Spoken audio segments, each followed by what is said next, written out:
സമ്പത്തിൽ എത്ര സമ്പത്ത് നാം നേടിയെടുത്ത നമ്മുടെ സമ്പത്ത് നാളെ അള്ളാഹുവിന്റെ കോടതിയിൽ നമുക്ക് വേണ്ടി വാദിക്കാൻ ഉണ്ടാകുമെന്ന് സഹോദരങ്ങളെ ചിന്തിക്കേണ്ട അവസരമാണ് ഈ ഒരു സമയം എന്നുള്ളത്.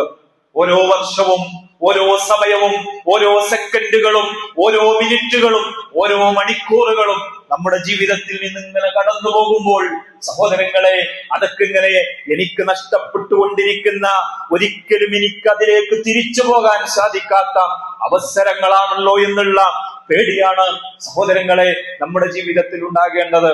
ഓരോ അനുഗ്രഹങ്ങളെയും ഞാനും നിങ്ങളും ഏറ്റുവാങ്ങുമ്പോൾ പടച്ചവനെ, ഈ അനുഗ്രഹങ്ങൾക്ക് റബ്ബിന്റെ കോടതിയിൽ ഞാൻ ഉത്തരം പറയേണ്ടി വരുമല്ലോ എന്നുള്ള ചിന്തയാണ് സഹോദരങ്ങളെ നമ്മുടെ മനസ്സകങ്ങളിൽ ഉണ്ടാകേണ്ടത്. വിശന്ന് ഏറ്റവും വിശപ്പിന്റെ കാഠിന്യം കൊണ്ട് ഉറങ്ങാൻ കഴിയാതെ അബൂബക്കർ സിദ്ദീഖ് റളിയല്ലാഹു അൻഹു, ഉമർ റളിയല്ലാഹു അൻഹു ഇറങ്ങി നടക്കുക രാത്രിയിൽ. എന്താണ് അവരുടെ ഉറക്കത്തെ തടസ്സപ്പെടുത്തിയത്? വിശപ്പാണ്. ഒന്നും കഴിച്ചിട്ടില്ല. ആ വിശപ്പിന്റെ കാഠിന്യം ഉറങ്ങാൻ സാധിക്കാതെ രാത്രിയുടെ അന്ത്യയാമങ്ങളിൽ അവരിങ്ങനെ ഇറങ്ങി നടക്കുന്ന സമയത്തതാ അവിടെ നിന്ന് റസൂലുള്ളാഹി സ്വല്ലല്ലാഹു അലൈഹി വസല്ലം കടന്നു വരിക. അബൂബക്കർ റളിയല്ലാഹു അൻഹു റസൂലിനോട് ചോദിക്കുന്നുണ്ട്, പ്രവാചകരെ, എന്താ ഈ രാത്രിയിൽ ഇങ്ങനെ ഇറങ്ങി നടക്കുന്നു? അവിടെ റസൂലുള്ളാഹി സ്വല്ലല്ലാഹു അലൈഹി വസല്ലം കൊടുക്കുന്ന മറുപടി ഉണ്ട്, നിങ്ങൾ എന്ത് കാരണം കൊണ്ടാണോ നിങ്ങൾ ഇറങ്ങി നടന്നിട്ടുള്ളത്, ആ വിശപ്പ് തന്നെയാണ് ഞാൻ ഇറങ്ങി നടക്കുന്നത് എന്നുള്ളത്. ഒരു സഹാബി കാണുകയും റസൂലുള്ളാഹി സ്വല്ലല്ലാഹു അലൈഹി വസല്ലമയെയും ഉമറിനെയും അബൂബക്കർ റളിയല്ലാഹു അൻഹുവിനെയും അദ്ദേഹത്തിന്റെ വീട്ടിലേക്ക് ക്ഷണിച്ച് അവിടെ ഉണ്ടായിരുന്ന ഭക്ഷണം റസൂലുള്ളാഹിന്റെ മുമ്പിലേക്ക് വെക്കുമ്പോൾ റസൂലുള്ളാഹി സ്വല്ലല്ലാഹു അലൈഹി വസല്ലം ഉമർ റളിയല്ലാഹു അൻഹുവിനോട് കൊടുക്കുന്ന മറുപടി ഉണ്ട്, ഉമറേ, ഈ ഒരു കാര്യത്തിന് നാളെ റബ്ബിന്റെ കോടതിയിൽ നീ ഉത്തരം പറയേണ്ടി വരും. സഹോദരങ്ങളെ, നമ്മളൊന്ന് ആലോചിച്ചു നോക്കുക, പട്ടിണി കിടക്കേണ്ട അവസ്ഥ നമ്മുടെ ജീവിതത്തിൽ വന്നിട്ടുണ്ടോ എന്നുള്ളത്. ജീവിതത്തിന്റെ ഏതെങ്കിലും ഒരു സെക്കൻഡിൽ, ഏതെങ്കിലും ഒരു കോണിൽ വിശപ്പ് സഹിക്കാവയ്യാതെ നമ്മൾ ഉറങ്ങാതിരുന്നിട്ടുണ്ടോ എന്ന് നമ്മൾ ചിന്തിക്കുക. എത്ര അനുഗ്രഹങ്ങളാണ്, റബ്ബിന്റെ അനുഗ്രഹങ്ങളാണ് സഹോദരങ്ങളെ, ദിനം പ്രതി എന്നോണം, മണിക്കൂറുകൾ എന്നോണം, സെക്കൻഡുകൾ എന്നോണം ഞാൻ നിങ്ങളും അനുഭവിച്ചു കൊണ്ടിരിക്കുന്നത്. ഒരു അസുഖവുമില്ല. പള്ളിയിലേക്ക് നമ്മൾ സുഖമായിട്ട് നടന്നു വന്നിട്ടുണ്ട്, നമ്മുടെ വാഹനത്തിൽ വന്നിട്ടുണ്ട്. എന്നിട്ട് സഹോദരങ്ങളെ, ഇത്രത്തോളം അനുഗ്രഹങ്ങളും ഇത്രത്തോളം കാര്യങ്ങളും അല്ലാഹു സുബ്ഹാനഹു വ തആല നമുക്ക് ചെയ്തു തന്നിട്ട് ആ അനുഗ്രഹങ്ങൾക്ക് നന്ദി കാണിക്കാൻ നമുക്ക് സാധിച്ചിട്ടുണ്ടോ എന്ന് നാം ചിന്തിക്കുക. മരണം എന്നുള്ളത് അതൊരു യാഥാർത്ഥ്യമാണ്. ഞാനിപ്പോഴൊന്നും മരിക്കുകയില്ല. എന്റെ കുടുംബത്തിൽ എന്റെ വല്യപ്പ എത്ര വയസ്സുകാലം ജീവിച്ചിട്ടുണ്ട്, അതുകൊണ്ട് എനിക്കും അത്രയൊക്കെ ഉണ്ടാകുമെന്നുള്ളൊരു ധാരണ ഒരു മനുഷ്യനെ ബുദ്ധിയുള്ള ഒരു മനുഷ്യനെ സംബന്ധിച്ചിടത്തോളം എല്ലാവരുടെ ജീവിതത്തിൽ ഏത് നിമിഷവും മരണം അവന്റെ ജീവിതത്തിലേക്ക് കടന്നു വരും. സഹോദരങ്ങളെ, ആ മരണത്തിലേക്കുള്ള ചെരുപ്പടിവാറിന്റെ അടുക്കലേക്ക് റബ്ബ് സുബ്ഹാനഹു വ തആല നമുക്ക് നിശ്ചയിച്ചിട്ടുള്ള അവധിയിലേക്ക് നാം ഓരോരുത്തരും അടുത്തുകൊണ്ടിരിക്കുകയാണ് എന്നുള്ള ബോധ്യം, മാറ്റങ്ങൾക്ക് വിധേയമാകാൻ, കാണുന്നതും കേൾക്കുന്നതിൽ നിന്നും മാറി നിൽക്കാൻ, പടച്ചവനെ, ഏത് നിമിഷവും ഞാൻ മരിക്കുമെന്നുള്ള ബോധ്യം നമ്മുടെ മനസ്സിലുണ്ടാവുമ്പോൾ റസൂലുള്ളാഹി സ്വല്ലല്ലാഹു അലൈഹി വസല്ലമ ചോദിക്കുന്നുണ്ട് സഹാബികളോട്, ഈ മനുഷ്യരുടെ കൂട്ടത്തിൽ ഏറ്റവും ബുദ്ധിയുള്ള ആളാരാണ്? സഹാബികൾ പറഞ്ഞു, റസൂലെ, ഞങ്ങൾക്കറിയില്ല. നമ്മളോട് ചോദിച്ചാൽ നമ്മൾ പറയും ഇന്ന ശാസ്ത്രജ്ഞന്മാരാണ്, അല്ലെങ്കിൽ ഇത്ര പഠിച്ച ആളുകളാണ് എന്നൊക്കെ. എന്നാൽ റസൂലുള്ളാഹി സ്വല്ലല്ലാഹു അലൈഹി വസല്ലമ കൊടുക്കുന്ന മറുപടി, ആരാണോ തന്റെ മരണത്തെ ഓർക്കുന്നത് അവനാണ് ഈ ലോകത്തിലെ ഏറ്റവും വലിയ ബുദ്ധിമാൻ എന്നുള്ളത്. സഹോദരങ്ങളെ, നമ്മുടെ മരണത്തെ കുറിച്ച് നാം ഓർക്കാറുണ്ടോ?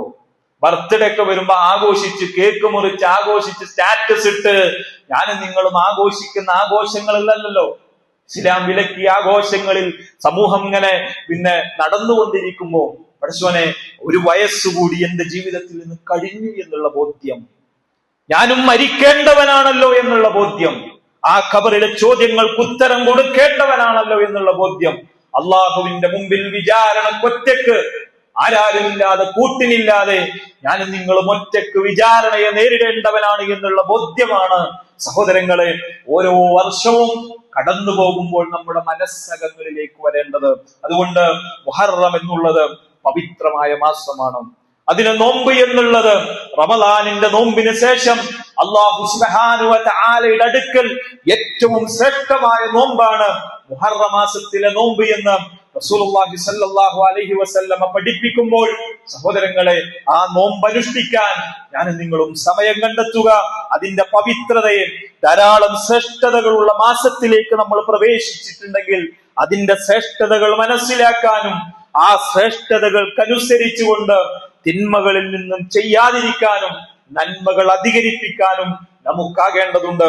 അല്ലാഹു സുബ്ഹാനഹു വ തആല തൗഫീഖ് നൽകി അനുഗ്രഹിക്കുമാറാകട്ടെ.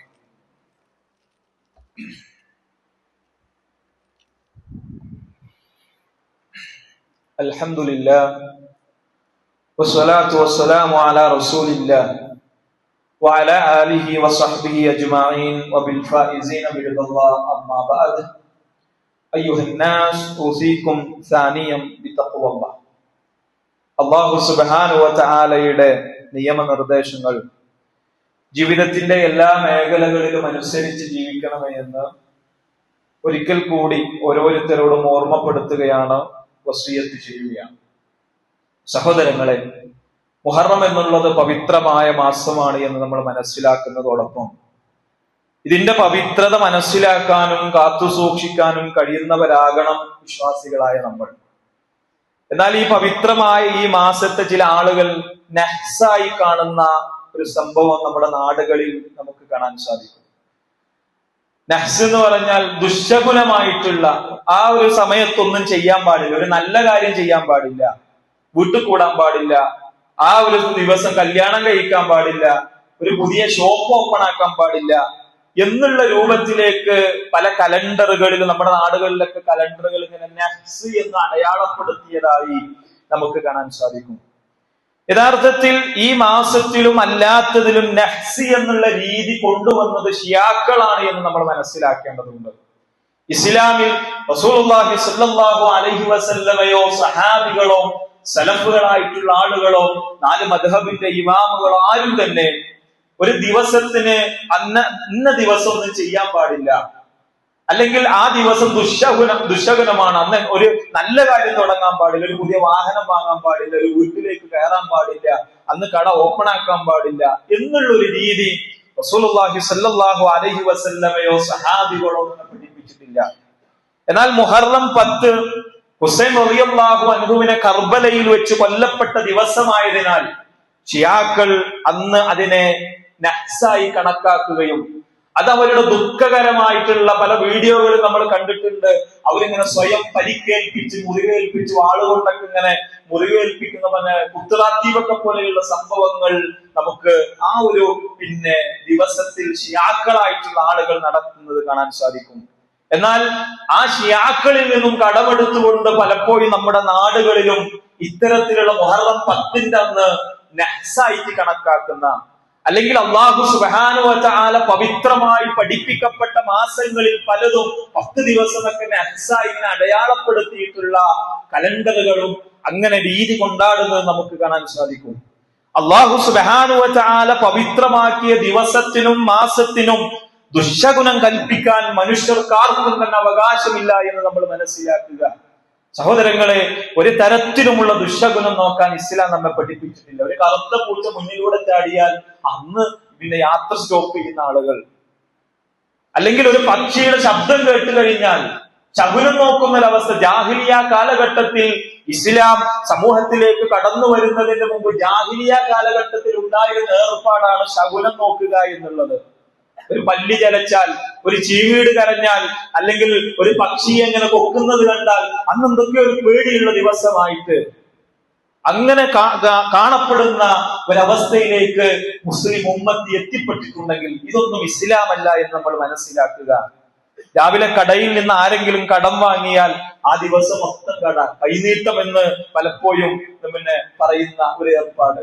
അത് കിട്ടിയിട്ടില്ലെങ്കിൽ എന്തൊക്കെ ഒരു സമാധാനക്കേടാണ് ആളുകൾക്ക്. കൈനീട്ടം കിട്ടിയില്ല, കൈനീട്ടം കിട്ടിയാൽ നല്ല കച്ചവടാന്ന ആളുകൾ വിചാരം. ഇതാരോ സഹോദരങ്ങളെ നമ്മെ പഠിപ്പിച്ചത്? ഒരു യാത്രക്ക് പുറപ്പെടുമ്പോൾ വഴിയിൽ വെച്ച് ആരെങ്കിലും നമ്മളെ തടഞ്ഞാൽ പറകുന്നു വിളിച്ചു എന്നാ പറയാ. പറകുന്നു വിളിച്ചു എന്ന് എന്തിനാണ് സഹോദരങ്ങൾ? ആരാണ് ഇത്തരത്തിലുള്ള കാര്യങ്ങളെ ഇസ്ലാമിന്റെ പേരിൽ നമ്മെ പഠിപ്പിച്ചിട്ടുള്ളത്? ഇടക്ക് വെച്ച് ആരെങ്കിലും വാഹനത്തിൽ നിന്ന് ഉറങ്ങുന്നത് ദുശകുണമാണെന്ന വിശ്വാസം ഇസ്ലാമില്ല എന്ന് മനസ്സിലാക്കേണ്ടതാണ്. സഹോദരങ്ങളെ, നഹ്സ് എന്നുള്ളത് അത് അനിസ്ലാമികമാണ് എന്ന് നമ്മൾ മനസ്സിലാക്കുക. കാരണം കാലത്തെ നിയന്ത്രിക്കുന്നത് അല്ലാഹു സുബ്ഹാനഹു വ തആലയാണ്. ലാ തസുബ്ബുദ് ദഹർ, നിങ്ങൾ കാലത്തെ, നിങ്ങൾ സമയത്തെ നിങ്ങൾ ചീത്ത പറയാൻ പാടില്ല. സമയത്തെയും കാലത്തെയും നിങ്ങൾ ചീത്ത പറയാൻ പാടില്ല. ഫഇന്നല്ലാഹ ഹുവദ് ദഹർ, കാരണം അല്ലാഹുവാണ് കാലം എന്നുള്ളത്. അല്ലാഹുവാണ് കാലമെന്ന് റസൂലുള്ളാഹി സ്വല്ലല്ലാഹു അലൈഹി വസല്ലമ നമ്മെ പഠിപ്പിക്കുന്നു. അല്ലാഹു അനുവദനീയമാക്കിയവയെ ഹറാമാക്കുക എന്നുള്ളത് സഹോദരങ്ങൾ ഒരു വിശ്വാസിയെ സംബന്ധിച്ചിടത്തോളം നിഷിദ്ധായിട്ടുള്ള കാര്യമാണ്. റസൂലുള്ളാഹി സ്വല്ലല്ലാഹു അലൈഹി വസല്ലമയുടെ ഭാര്യ പ്രവാചകന് തേന് കൊടുത്തപ്പം റസൂലുള്ളാഹി സ്വല്ലല്ലാഹു അലൈഹി വസല്ലമയുടെ ആ ഭാര്യയുടെ പെരുമാറ്റം കാരണം റസൂൽ അത് കുടിച്ചില്ല, വേണ്ടെന്ന് പറഞ്ഞു.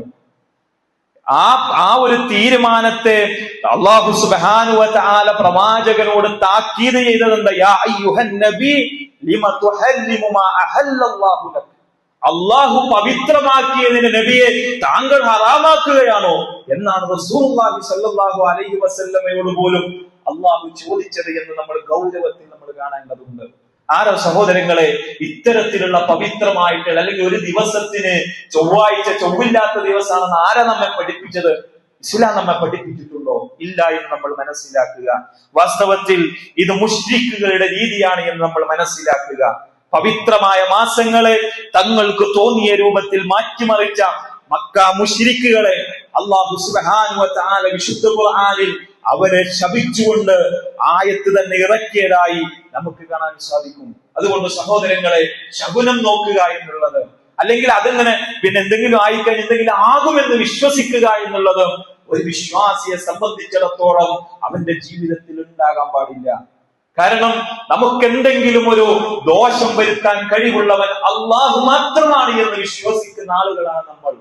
എല്ലാ നിസ്കാരത്തിന്റെ ശേഷവും നമ്മൾ പ്രാർത്ഥിക്കുന്ന അല്ലാഹുമ്മ ലാ മാനിഅ ലിമാ അഅതൈത വലാ മുഅതിയ ലിമാ മനഅത വലാ യൻഫഉൽ ജദ്ദ മിൻകൽ ജദ്ദ്. നമ്മൾ പ്രാർത്ഥിക്കാറില്ലേ?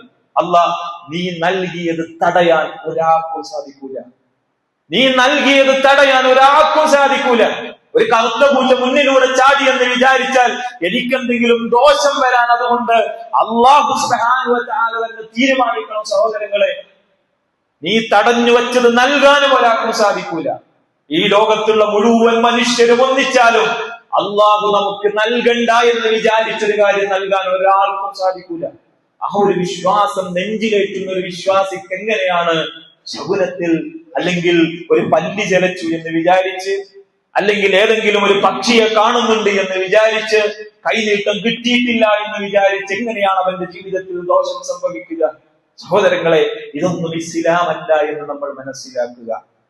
നമ്മുടെ നാടുകളിൽ പല ആളുകളുടെ അടുക്കലും അല്ലെങ്കിൽ ഇങ്ങനെയുള്ള വിശ്വാസങ്ങൾ പേർന്ന ആളുകൾ വിവാഹം നടത്താൻ പാടില്ലാത്ത, അല്ലെങ്കിൽ അന്ന് പ്രത്യേകമായ നല്ല കാര്യങ്ങൾ ചെയ്യാൻ പറ്റൂല എന്ന് ഷാഠ്യം പിടിക്കുന്ന ആളുകൾ നമ്മുടെ സമൂഹത്തിൽ നമുക്ക് കാണാൻ തിരുത്തപ്പെടേണ്ടതുണ്ട്.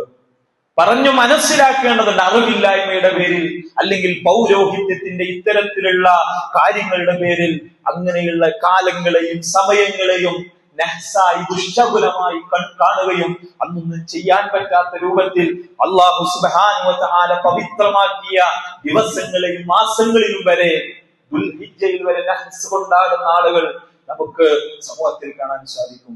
സഹോദരങ്ങളെ, ഇത് ഇസ്ലാമല്ല. ഇത് ഇസ്ലാമല്ല എന്ന് നമ്മൾ മനസ്സിലാക്കുക.